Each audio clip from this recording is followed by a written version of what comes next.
I told you this deal was final. You need to leave the premises right now. Sir, I understand your position, but we had a prior agreement. I'm simply asking you to honor it. Well, sir, I'm telling you right now, these cars start well over $100,000. You sure you even want to waste our time here? The laugh came quickly, short and dismissive. The kind that says the decision has already been made. The man standing in front of him didn't raise his voice. He didn't argue. He simply said, "I came in to buy one." The salesman glanced toward the showroom floor, then back at him. The S12? $250 before taxes. Maybe you'd be happier looking somewhere else. It happened inside a luxury car dealership in Plano, Texas, on the afternoon of April 18th, 2022. No cameras were rolling. No one was shouting. There was no scene. Just a quiet moment of judgment that lasted a few seconds and set everything else in motion.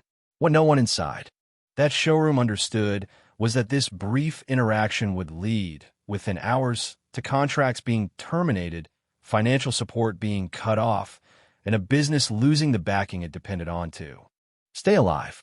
This wasn't a story about a viral clip or a public confrontation. There would be no trending hashtag, no crowd gathered outside the building. The consequences would unfold behind closed doors through phone calls, documents, and signatures that most customers would never see. By the end of that day, decisions made in this room would determine whether the dealership could continue operating at all. Before we go any further, leave a comment telling us where you're watching from and make sure you're subscribed, because the story you're about to hear is not just about what was said that afternoon, but about what happens when quiet assumptions collide with real power. What happened next can't be understood without looking at what was already happening behind the scenes. By the spring of 2022, the dealership was under pressure. Sales numbers had been sliding for months, and management was struggling to keep pace with rising inventory costs. Lines of credit that once renewed automatically were now being reviewed more closely. Lenders were asking questions. Suppliers were watching payment schedules. Inside closed-door meetings, executives had begun talking about cash flow gaps and delayed payroll. Inventory financing, the system that allowed expensive vehicles to sit on the lot while waiting for buyers, was no longer guaranteed. One interruption could trigger a chain reaction the business couldn't absorb. The dealership remained open for one reason only.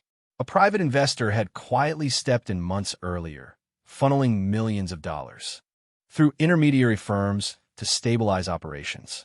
That money kept supplier agreements intact, reassured lenders, and prevented inventory from being reclaimed. Without it, the doors would not have stayed open. Most employees had no idea who the investor was. His name wasn't on plaques or press releases. Even senior managers didn't interact with him directly. The arrangement was deliberate. The funding was conditional, reviewed regularly, and tied to standards the dealership was expected to uphold. On April 18th, that investor walked through the front doors as an ordinary customer. No announcement, no warning, just another person stepping onto the showroom floor at a moment when the future of the entire business was already hanging by a thread. At the center of the dealership's operations was Mark Whitman, the senior managing partner. Every major decision passed through him. Staffing, pricing strategy, customer approvals, internal policies, all of it reflected his judgment.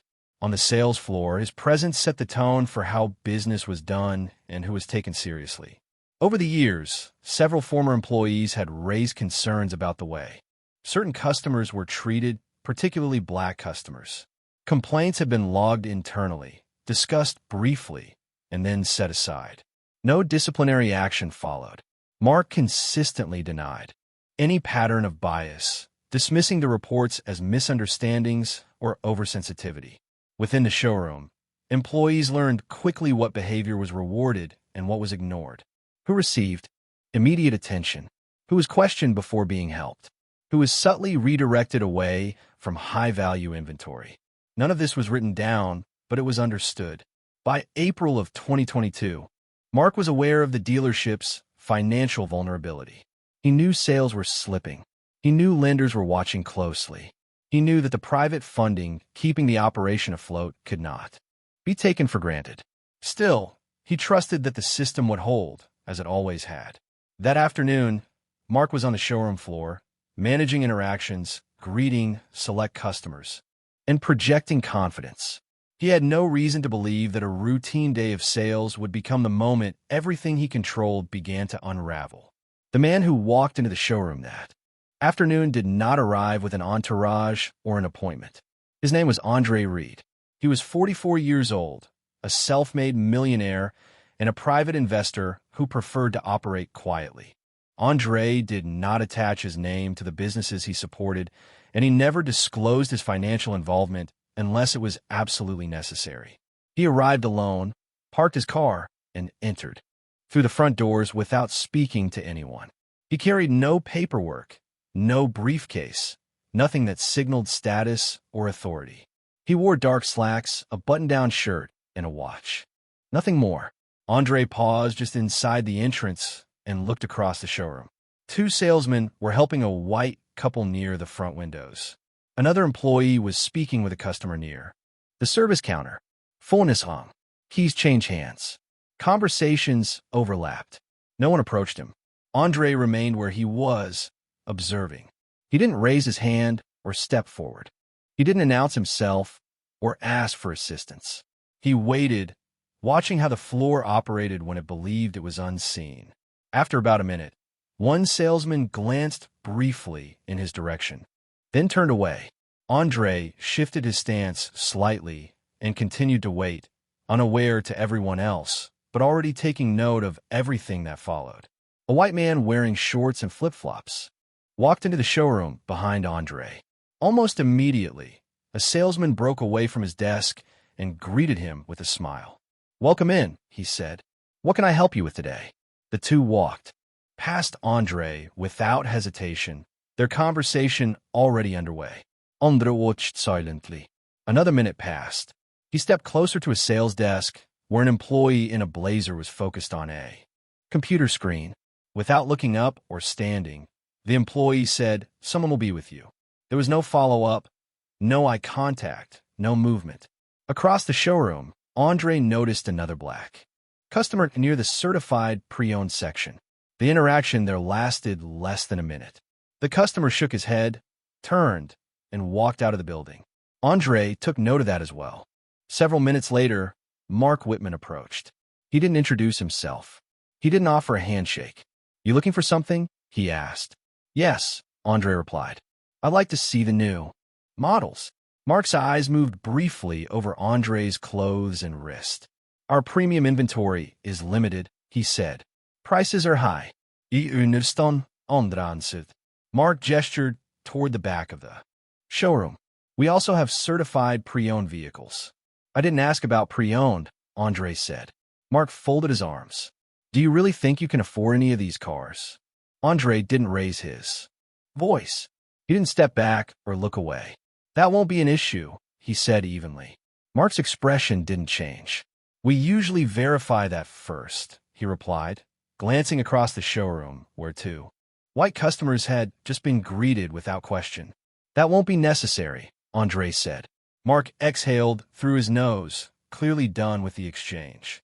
"Listen, I've got customers to talk to," he said. "If you decide what you want, someone at the front desk can help you."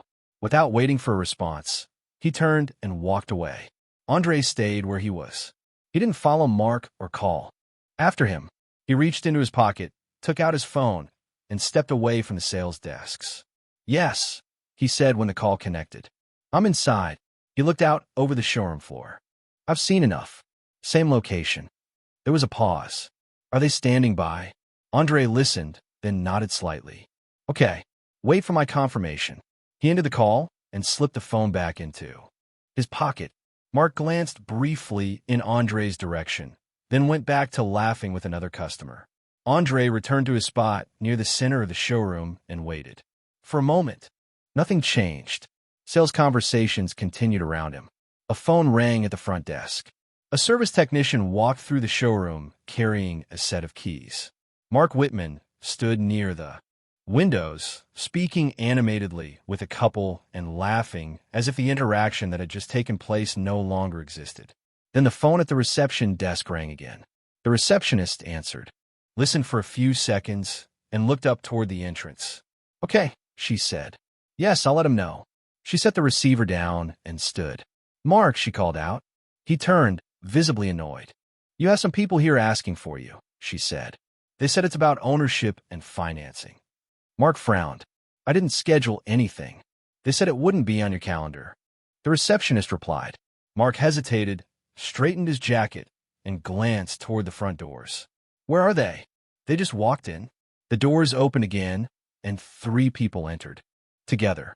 2 men and 1 woman, all in business attire, each carrying a slim briefcase. They didn't pause to look around the showroom or speak to anyone. They walked directly toward the main desk, their focus fixed, their pace unhurried but deliberate. The woman at the front of the group spoke first. We're here to see Mark Whitman. It's time sensitive. Her voice was calm, practiced. The receptionist looked at Mark, who was already walking toward them. I'm Mark, he said. What's this about? The woman handed him a business card. He glanced at it briefly, then looked back up. I don't recognize this firm. That's expected, she replied. She opened her briefcase and placed a folder on the desk. One of the men set a second folder beside it. We represent a private investment group with an active financial position in this dealership. Mark let out a short laugh. If this is about funding, you'll need to go through. We are going through the correct channel. The woman interrupted, her tone unchanged. Effective immediately. She slid the folder closer. All current capital injections are terminated. All future funding is suspended as of today. Mark's expression shifted. He opened the folder, scanning the first page, then the next. His movements slowed. This isn't possible, he said quietly. Who authorized this? A voice came from behind him. I did. Mark turned. Andre had stepped forward from the center of the showroom. My name is Andre Reed, he said. I'm the investor referenced in those documents. The room went silent. Mark stared at Andre as if he hadn't heard correctly. That's not funny, he said. Andre didn't respond. The woman at the desk spoke again, her voice steady. Mr. Reed has been the sole private backer maintaining liquidity for this dealership for the past several months. Mark looked back down at the paperwork, then up at Andre. You? His voice dropped. Yes, Andre said. Nearby, a salesman stopped speaking mid-sentence. Another employee slowly set a tablet down on the counter. No one moved. Mark cleared his throat. If this is about earlier, we can talk privately. Andre met his gaze. We already did. The woman checked her watch. Mr. Whitman, we'll need your signature acknowledging receipt of the termination notice. Mark's eyes moved around the showroom. Every conversation had stopped. This will shut us down, he said quietly. I'm under replit. Give me time, Mark said. 30 days. I can fix this. Andre shook his head. This isn't about fixing numbers. He paused. It's about how you acted. The woman slid the document closer to Mark. After a long moment, he picked up the pen. His hand hesitated, then moved. He signed his name and pushed the folder back across the desk without looking up. This confirms receipt, the woman said as she collected the paperwork. You'll receive formal notice from our legal department by the end of the day. One of the men placed a copy of the document in Mark's hand. All future communication should go through counsel. Mark stared down at the pages. His face had gone pale. You can't just pull everything at once, he said. There are payroll obligations, inventory payments, floor plan deadlines. Andre's voice remained level. Those risks were explained when the funding agreement was created. Mark swallowed. Then give me time.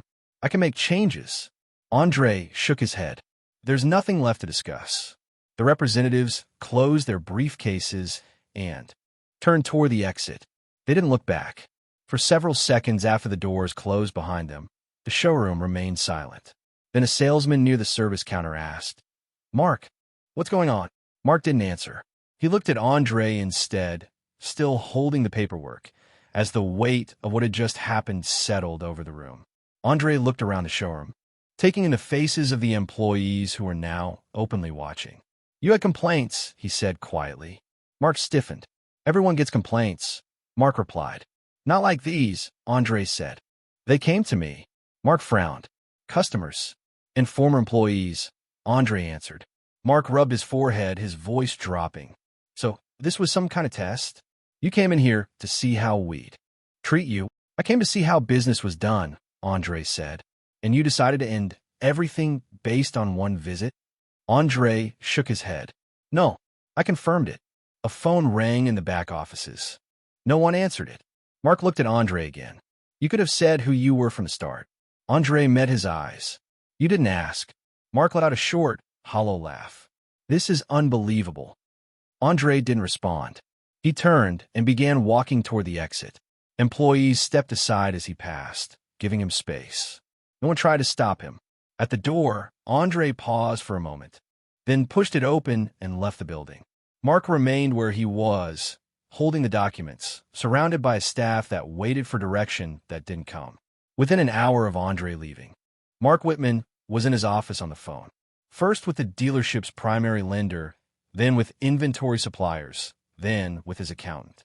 Each call followed the same pattern. A brief explanation, a long pause, careful language on the other end.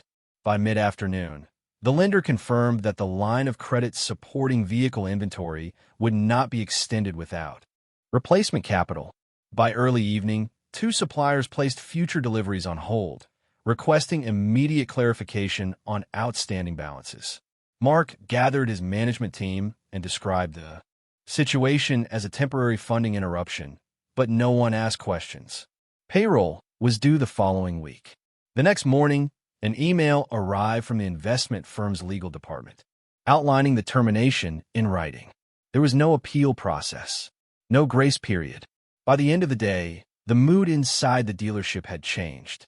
Sales staff whispered near their desks. Service employees checked their phones more often than usual. A few people called in sick. Within a week, layoffs began, first in sales, then in administration. Inventory on the lot stopped changing. A month later, the dealership announced it was exploring restructuring options due to unexpected changes in private investment support. Andre Reed never spoke publicly about what happened. He didn't file a complaint or give interviews. He moved on to other investments. This story isn't about revenge. It's about consequences, not driven by anger, but by action. If you're still watching, leave a comment and share your thoughts. Subscribe for more real-life stories like this, because the next one follows a pattern you may already recognize.